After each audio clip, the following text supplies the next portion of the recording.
आज का हमारा टॉपिक होगा order of a reaction and rate law. ठीक है, केमिकल काइनेटिक्स में हम ये सब पढ़ चुके हैं कि ए प्लस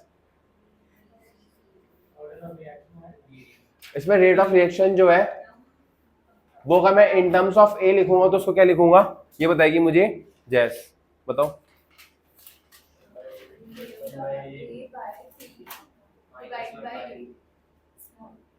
कुछ और भी है इसके आगे?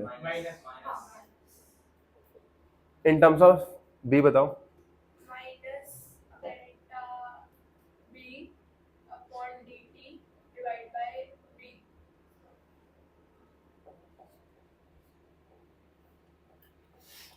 ये सब मैंने लास्ट क्लास में पढ़ा चुका हूँ, है ना। और साथ में ये बता देना रेट ऑफ फॉर्मेशन क्या होगा। रेट ऑफ फॉर्मेशन में ए से डिवाइड होगा, रेट ऑफ फॉर्मेशन ऑफ सी में सी से डिवाइड होगा। रेट ऑफ फॉर्मेशन में सी से डिवाइड होता है।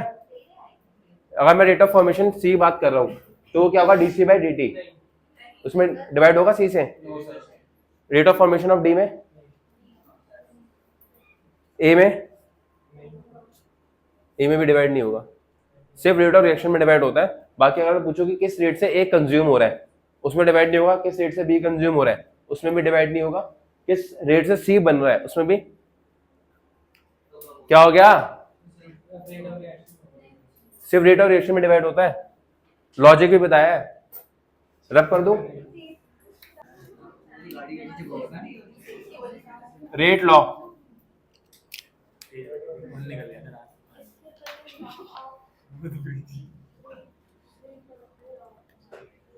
Rate law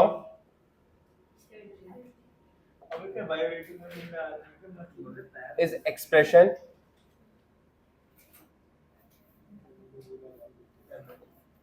in which reaction rate is given in terms of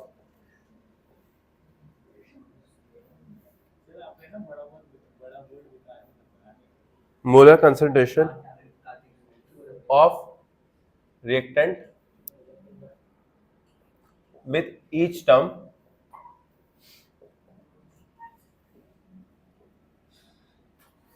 raised to some power। बहुत आसान सी चीज है, बहुत प्यारी सी चीज है ना, 1 मिनट में समझ आ जाएगी। मान लो एक रिएक्शन है,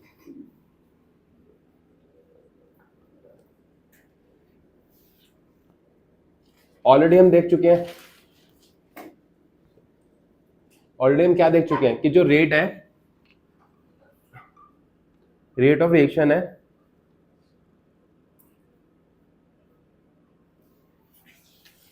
अरे सीधा यहीं से लिख रहे हो तुम, ये फोन वन नहीं है तुम्हारे पास। जो रेट ऑफ रिएक्शन है वो हम बता चुके हैं, D A by D T divided by minus A D B by D T.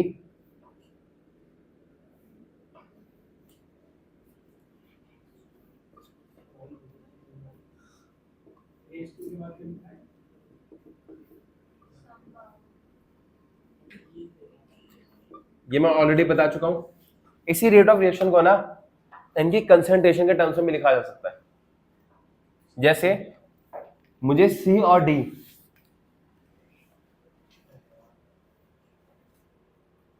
Sorry C और डी, ए और बी के टर्म्स में लिखना है। रेट ऑफ रिएक्शन को हम ए और बी की कंसंट्रेशन के टर्म्स में भी लिख सकते हैं। वो ऐसे लिखा जाता है, जो रेट है ना वो डायरेक्टली प्रोपोर्शनल है concentration of A, concentration of A की सम पावर। मतलब ये पावर जरूरी नहीं है ए हो, ये पावर कोफिशिएंट के इक्वल हो, ऐसा कोई जरूरी। अच्छा, तुम्हें 2 टाइप की रिएक्शन होती है, एक होती है एलिमेंट्री रिएक्शन, एक होती है कॉम्प्लेक्स रिएक्शन। पता है एलिमेंट्री रिएक्शन वो रिएक्शंस होती है जो सिंगल स्टेप में हो जाती है। एलिमेंट्री रिएक्शन वो रिएक्शन होती है जो एक ही स्टेप में हो जाती है। और एक होती है कॉम्प्लेक्स रिएक्शन। कॉम्प्लेक्स रिएक्शन वो होती है जिसमें जो फाइनल प्रोडक्ट है ना वो एक बार एक रिएक्शन में नहीं होगा, उसमें 2 या 3 रिएक्शन होगी, तब जाके क्या बनेगा तुम्हारा फाइनल प्रोडक्ट।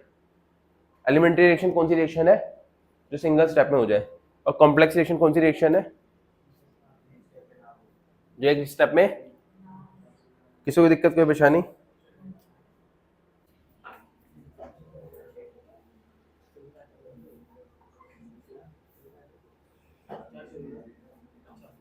एलिमेंट्री रिएक्शन क्या होती है? इसमें रिएक्शन दैट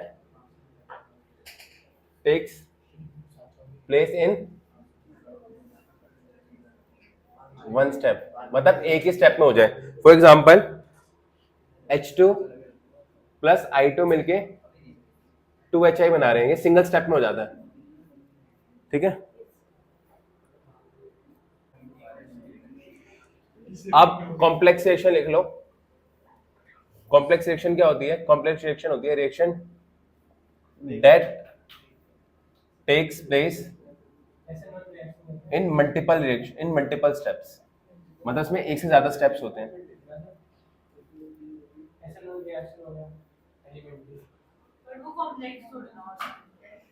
कॉम्प्लेक्स रिएक्शन नहीं है, SN1 तो सिंगल स्टेप में हो जाता है। देखो जैसे हम पे एक रिएक्शन है,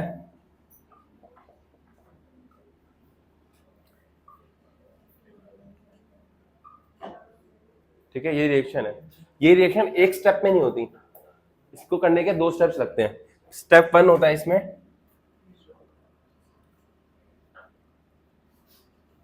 कि पहले 2 नाइट्रोजन ऑक्साइड्स मिलके तुम्हारा N2O2 बनाते हैं, फिर N2O2 प्लस H2 मिलके H2O2 प्लस N2 बनाते हैं। पहला स्टेप ये हुआ, फिर सेकंड स्टेप में ये होता है। मैं दोनों स्टेप को प्लस करूंगा तो मुझे फाइनल रिएक्शन मिलेगी। देखो प्लस करने पे फाइनल रिएक्शन मिल रही है तुम्हें? हाँ मिल रही है भाई फाइनल रिएक्शन। अगर मैं इन दोनों को प्लस करूंगा,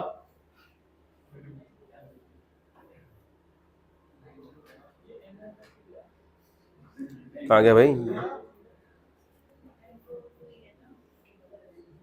N2O N2O2 H2O, यार ये रिएक्शन गलत लग रही है मेरे को।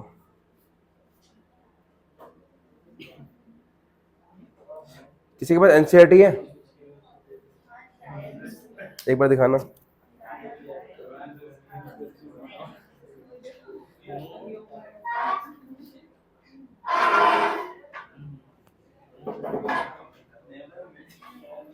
हाँ सॉरी सॉरी सॉरी,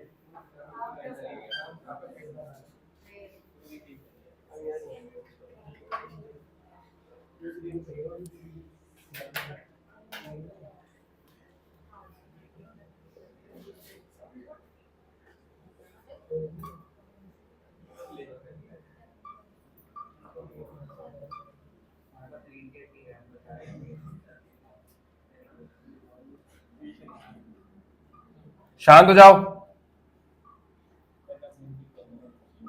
देखो जो तुम्हारी ऊपर वाली रिएक्शन है ना, ये 3 स्टेप्स में खत्म हो रही है। पहला रिएक्शन ये हो रहा है, फिर ये हो रही है, और फिर ये तीनों रिएक्शन होगी तो फाइनल रिएक्शन तुम्हारी ये आएगी। तुम इन तीनों को प्लस करके भी देख लोगे ना, तब भी ये आएगा। और मैं तीनों को ऐड करूं, देखो इक्वेशन की तरह ही ऐड हो जाता है यहाँ पर।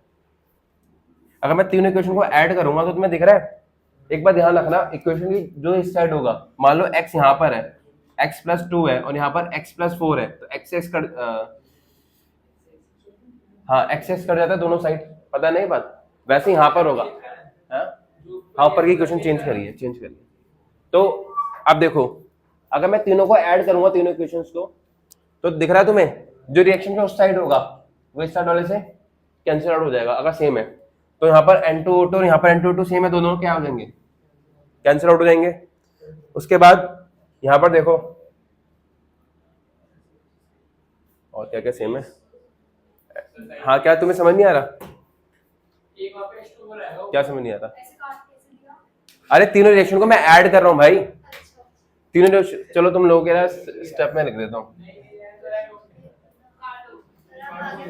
अरे देखो इन तीनों को प्लस करना और इस साइड प्लस करना, दोनों साइड में जो जो सेम होता है उसको कट कर सकते हैं, ठीक है। इसके अलावा ये क्या हो जाएगा, ट्वाइस ऑफ H2 हो जाएगा, ये ट्वाइस ऑफ NO हो जाएगा, ठीक है। और तुम्हारा हाँ हाँ हाँ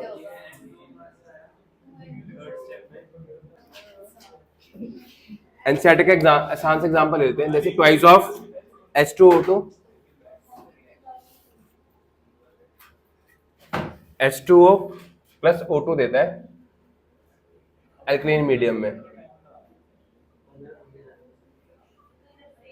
ये रिएक्शन दो स्टेप्स में होती है। पहला स्टेप होता है H2O2 I माइनस से रिएक्ट करता है और तुम्हारा बनाता है H2O प्लस IO माइनस, और H2O2 फिर IO माइनस से रिएक्ट करता है और बनाता है H2O plus I minus plus O2।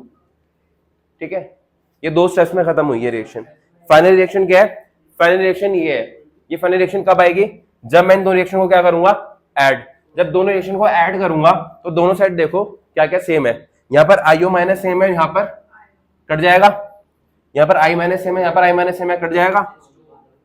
कोई दिक्कत, कोई परेशानी? हाँ, अब भाई वो रिएक्शन के दोनों सेम साइड पे नहीं होनी चाहिए। रिएक्शन के दोनों सेम साइड में तो प्लस हो जाते हैं, तो इन दोनों को प्लस करूंगा तो क्या हो जाएगा? Twice of H2O2। इन दोनों को प्लस करूंगा तो कितना हो जाएगा? ट्वाइस ऑफ H2O2 जो पर है, यहाँ पर क्या बचेगा? H2O plus H2O that is 2H2O, और यहाँ पर हो गया O2। तो इन दोनों रिएक्शन को प्लस करके क्या आ रहा है मेरा? ऊपर रिएक्शन। तो ये रिएक्शन दो स्टेप्स में होता है। स्टेप 1 ये होता है, स्टेप 2 इसमें एक स्टेप होता है स्लो और एक स्टेप होता है फास्ट। ठीक है, हाँ। अब हमें कैसे चलेगा किस स्टेप में स्लो होगा किस स्टेप में फास्ट होगा? ये एक्सपेरिमेंटल होता है, तुम्हें नहीं पता चलेगा। हाँ, पर ध्यान रखना कभी भी कॉम्प्लेक्स रिएक्शन हो, कॉम्प्लेक्स रिएक्शन का मतलब वो रिएक्शन है जो मल्टीपल स्टेप्स में खत्म होती है, एक से ज्यादा स्टेप लगते हैं। और स्टेप में एक स्टेप कौन सा होता है? जो स्लो स्टेप होता है। आया समझ? इसमें दिक्कत कोई परेशानी? एलिमेंट्री रिएक्शन वो रिएक्शन है जो सिंगल स्टेप में खत्म हो जाती है। कौन सा? एलिमेंट्री रिएक्शन में तो स्लो फास्ट कुछ होता ही नहीं, सीधा हो जाता है वो। एक एग्जांपल याद कर लो। वैसे ये याद नहीं रखना होता है, पेपर में ना क्वेश्चन में देते हैं सीधा।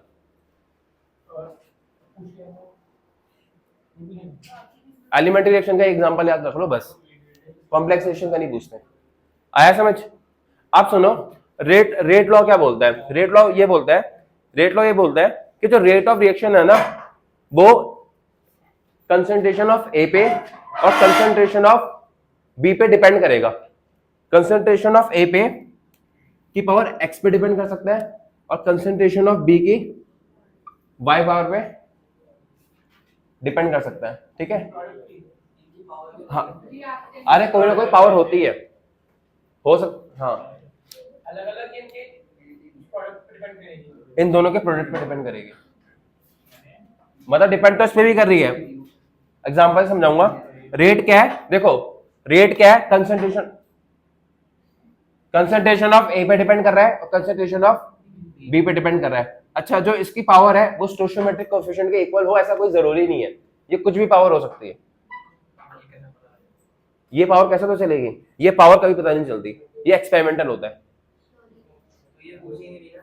क्वेश्चन में बता दो क्वेश्चन में कैसे होता है। आया समझ? किसी को दिक्कत, कोई परेशानी? ए की कुछ पावर पे डिपेंड करेगा, बी की कुछ पावर पे डिपेंड करेगा, तो रेट कैसे आएगा? रेट आएगा, ये हटाएगा तो एक कांस्टेंट आएगा जिसको बोलते हैं रेट कांस्टेंट। क्या बोलते हैं?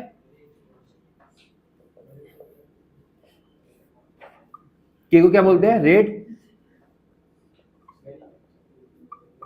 आया समझ? Rate constant. किसी को दिक्कत, कोई परेशानी? और जो ये एक्स और वाई है ना, इनके एडिशन को बोलते हैं ऑर्डर ऑफ रिएक्शन। क्या बोलते हैं? हाँ, जो ए की पावर एक्स आया है और बी की पावर वाई है, इन दोनों का जो एडिशन होगा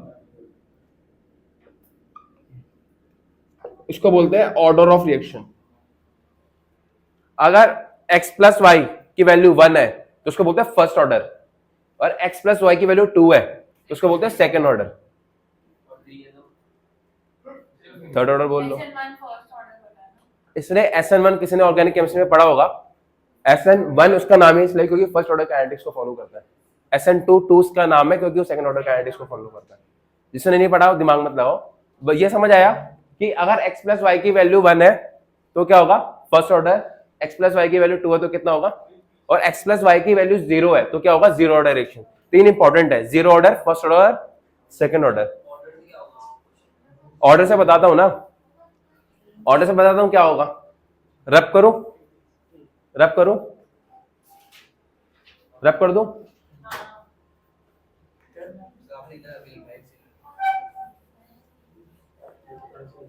अब ध्यान से समझना,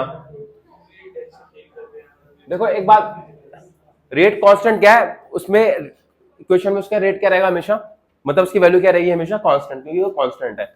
अब मुझे एक बात बताओ, जैसे मान लो एग्जांपल, ये मान लो, पहला केस ले लो, केस 1 ले लो कि x की वैल्यू 0 है और y की वैल्यू 1 है, मान लो, ऐसा मान लो x की वैल्यू 0 है और y की वैल्यू 1 है। तो रेट को कैसे लिखूंगा मैं, फिर मैं रेट लिख सकता हूं, एग्जांपल ले रहा हूं बस, ये मत पूछना है 0 कैसे हो गया 1 कैसे हो गया, ये मैं एज्यूम कर रहा हूं कैसा होगा तो क्या होगा। रेट क्या लिखूंगा उस टाइम, के a की पावर 0 और b की पावर। अच्छा एक बात बताओ, अगर a की पावर 0 है, मतलब किसी की पावर 0 क्या होता है 1, मतलब ये रिएक्शन a पे डिपेंड कर भी रहा है, a की कंसंट्रेशन पे, a की कंसंट्रेशन में बढ़ाऊं घटाऊं कोई फर्क पड़ा है रेट ऑफ रिएक्शन पे, नहीं। पर अगर मैंने b को डबल कर दिया तो रेट ऑफ रिएक्शन कितनी हो जाएगी, क्योंकि पावर क्या है, मतलब अगर किसी की पावर 1 है, किसी की पावर 1 है, तो डबल करने से रेट ऑफ रिएक्शन क्या हो जाती है, और 0 ऑर्डर है तो अगर मैं उसको चेंज भी करता हूं तो रिएक्शन पे कोई फर्क, कोई दिक्कत, कोई परेशानी। ऑर्डर ऑफ रिएक्शन क्या होगा इसमें 1, ऑर्डर ऑफ रिएक्शन कैसे निकालूंगा, a की पावर प्लस, कोई दिक्कत कोई परेशानी। सेकंड केस ले लो, सेकंड केस क्या है, केस 2 क्या है, अच्छा ऑर्डर ऑफ रिएक्शन लिख लेना है यहां पर, order of reaction is 0 plus 1 that is 1। Case 2 है x की वैल्यू 1, y की वैल्यू, x की वैल्यू 1, y की वैल्यू 2।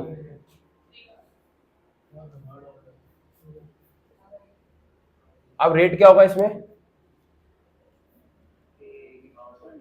के a की पावर 1, b की पावर, ठीक है। यहां पर ऑर्डर ऑफ रिएक्शन क्या है,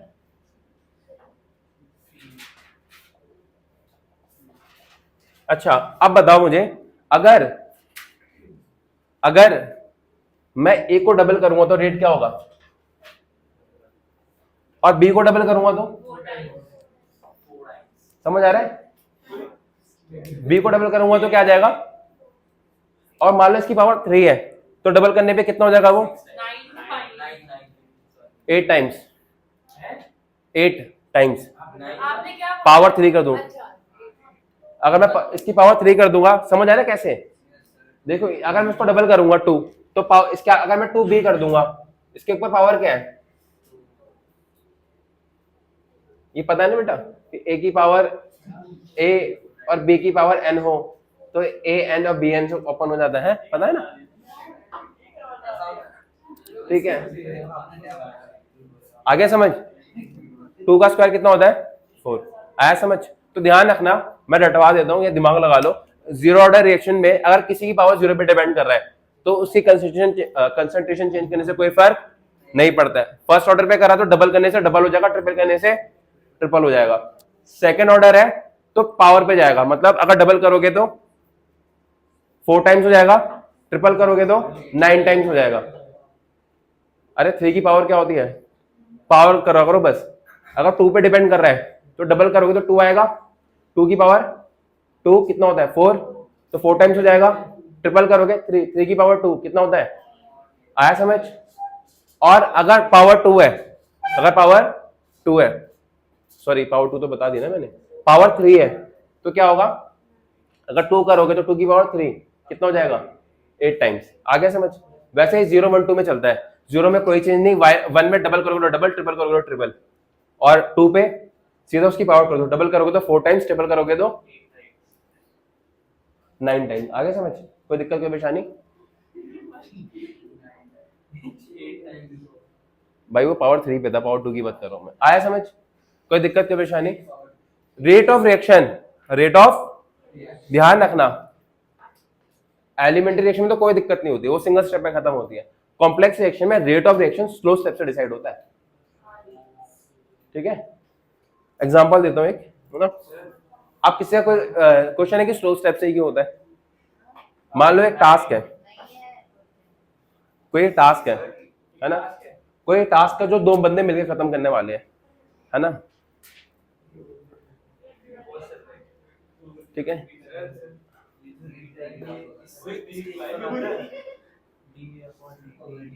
हैं?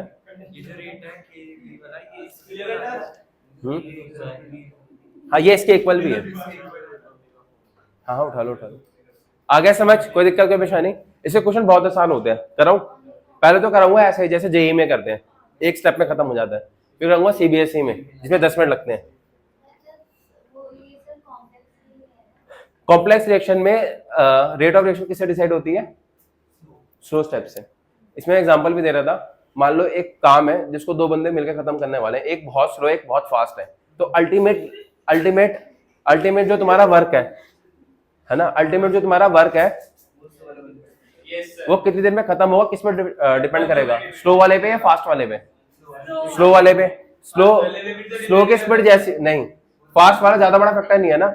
मान लो जो फास्ट है वो 1 घंटे में खत्म कर देता है और स्लो वाला 11 घंटे में काम खत्म कर रहा है, क्या हो गया? करते हैं क्वेश्चन, करते हैं एक। हाँ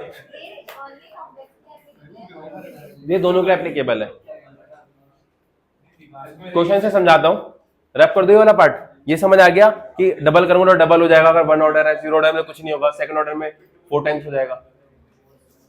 देखो अब एक ना आसान सा क्वेश्चन कराता हूँ जिससे ना तुम्हारी बुद्धि खुल जाए, ठीक है। इसमें पहले जेई वाले तरीके से करूंगा, और इस चैप्टर के अंदर जो जेई वाला मेथड है वो ज्यादा आसान है as compare to CBSE method. नहीं, चेक कर सकते हो अपना आंसर तुम्हारा सही आ रहा है नहीं आ रहा।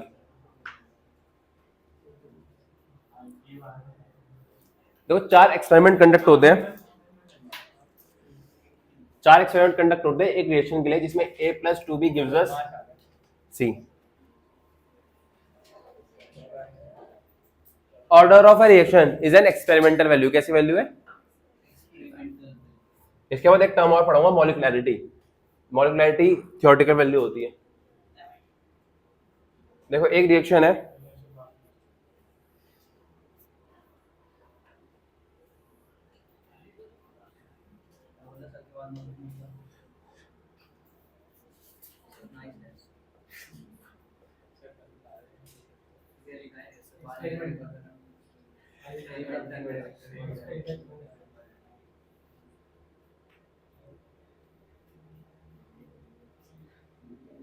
कंसंट्रेशन मोलैरिटी में ध्यान रखना,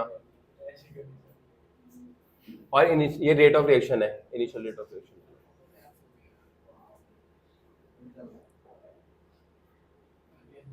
अच्छा रेट ऑफ रिएक्शन किस, रेट ऑफ रिएक्शन का वो क्या होगा, यूनिट क्या होगी? देखो कंसंट्रेशन किस में ऊपर? मोलैरिटी में, मोलैरिटी पर सेकंड।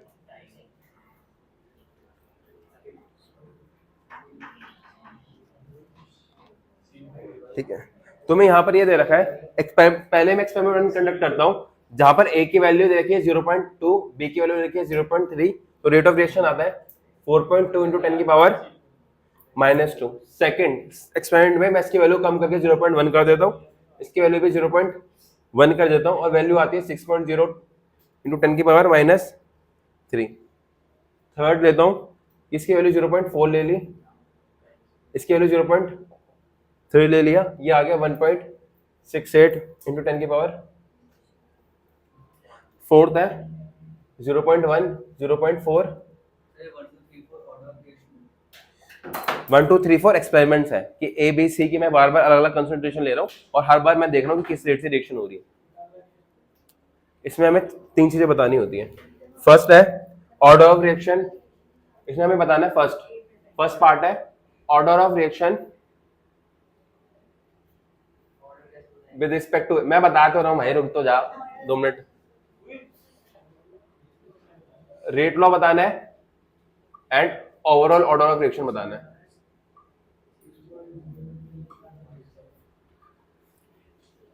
और फिर तुम्हें रेट कांस्टेंट बताना है थर्ड। मतलब कौन से तरीके से बताऊं, आसान वाले से मुश्किल वाले से? पहले वाले आसान वाले से।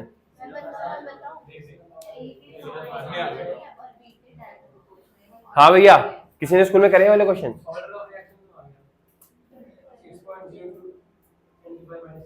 ये ऑर्डर ऑफ रिएक्शन होना चाहिए। ऑर्डर ऑफ रिएक्शन कभी भी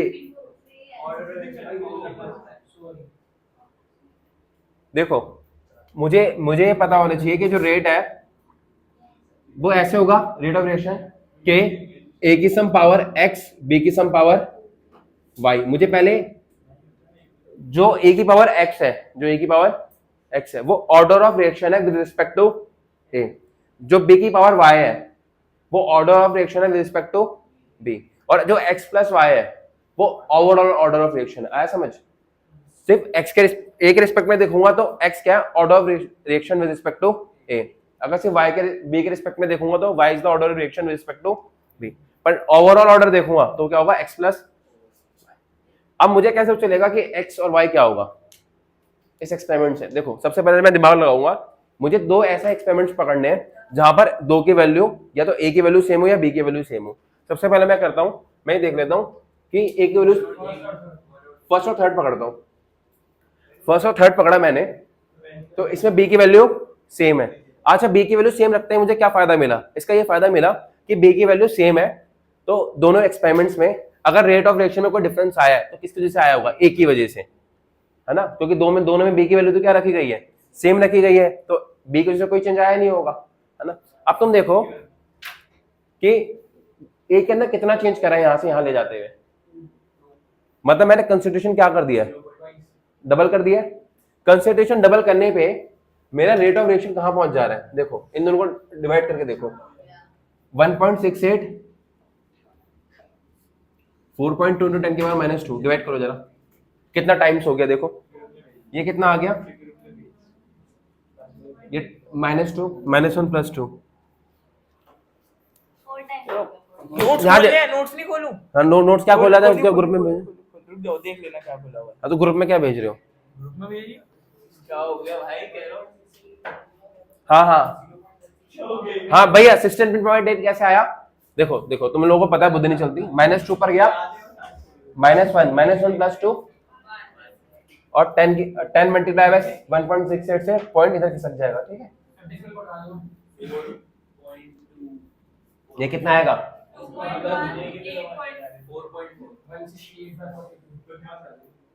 अरे 4 पे चला जाएगा ना, 4.2 को 4 से मल्टीप्लाई करो 16.8 आ गया। ऐसे ही आएगा भाई, हमेशा होल नंबर में आएगा जितने भी क्वेश्चन होंगे। हाँ, तो देखो, जब मैंने कंसंट्रेशन को डबल करा, किसी कंसंट्रेशन को सेम रखा था, बी की कंसंट्रेशन को सेम रखा था, इसकी कंसंट्रेशन को डबल करा तो ये कितना टाइम्स हो गया? 4 टाइम्स। ऐसा कब हो सकता है? जब ए की पावर क्या हो कि इसकी पावर डबल करने पे ये 4 टाइम्स हो जाए रेट। एक्स की वैल्यू कितनी आ गई? सीधा 2।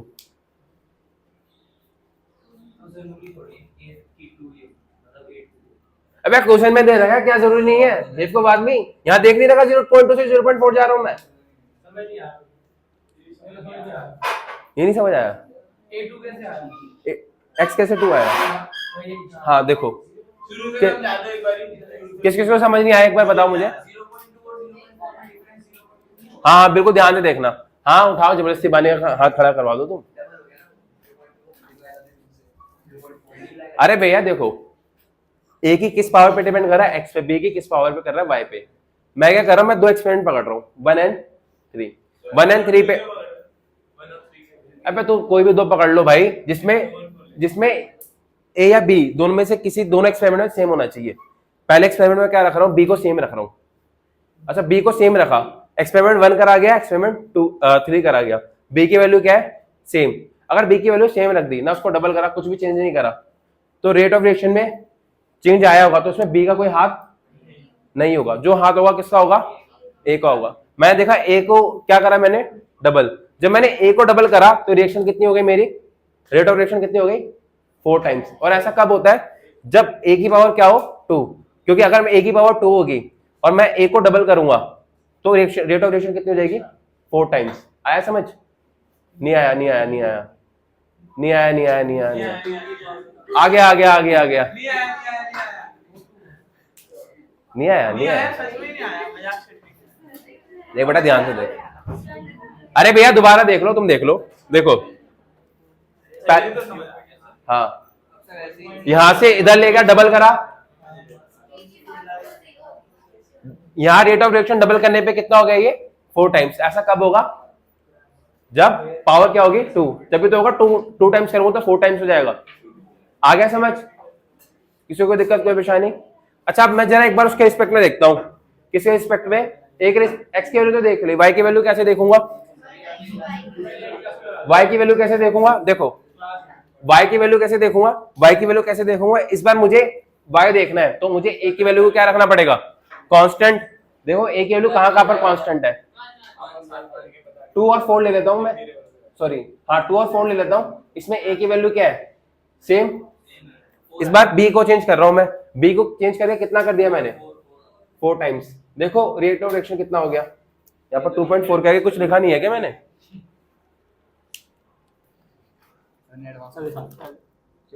10 की पावर -2। देखो जब मैंने ए को सेम रखा इस बार और बी को 4 टाइम्स करा, 4 गुना करा है, तो इसमें क्या इंपैक्ट आना चाहिए? देखो क्या होती है रेट ऑफ रिएक्शन पे, क्या इंपैक्ट आया? फाइनल वैल्यू 2.40, 10 की पावर -2, इनिशियल वैल्यू है 6 × 10 की पावर -3। इसको ऊपर ले जाओगे तो हो जाएगा 24 डिवाइडेड बाय 0.24। अबे क्या कैलकुलेशन नहीं आती तुम लोगों को? भैया देखो 2.40 है, -2 + 3,